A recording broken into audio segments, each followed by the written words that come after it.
শিক্ষা খাতে যে দুর্নীতিটা হয় আর স্বাস্থ্য খাতে যে দুর্নীতি হয়, দুর্নীতি সমস্ত প্রশাসন অন্যান্য সব মিলে এর ধারে কাছে না।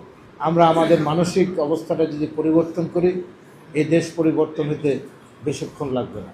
আমরা সর্বোচ্চ শিক্ষিত লোকেরাই শিক্ষা খাতে আছেন আর সর্বোচ্চ শিক্ষিতরাই ডাক্তারের পেশায় আছেন।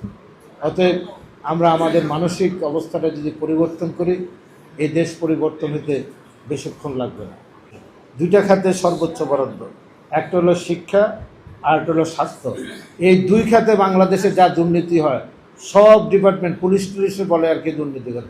পুলিশরা তো শিক্ষা খাতের দুর্নীতির কাছে একটা নস্য, এটা কিচ্ছু না।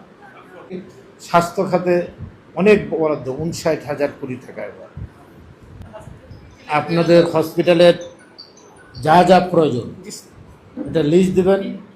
আপনি 6 মাসের মধ্যে, বেশি টাইম দিলাম না, 6 মাসের মধ্যে আপনার এই হসপিটালের পূর্ণাঙ্গ আপনার যা চাইবেন আপনি তাই পাবেন।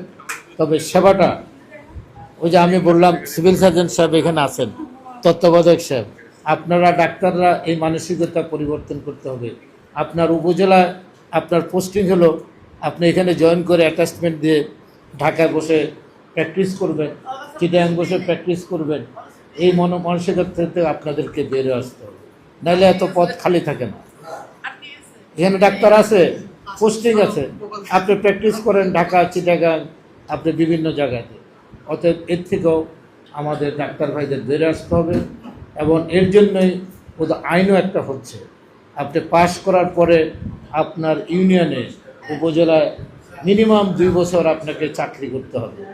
এর বাইরে নাহলে আপনার কি বলে এটাকে, আপনাদের সনদ বাতিল হয়ে যাবে। এটা তারেক রহমান সাহেব করতেছেন এবং এটা সুন্দরভাবে, যাতে ডাক্তার সাহেবরা মানুষের সেবা করেন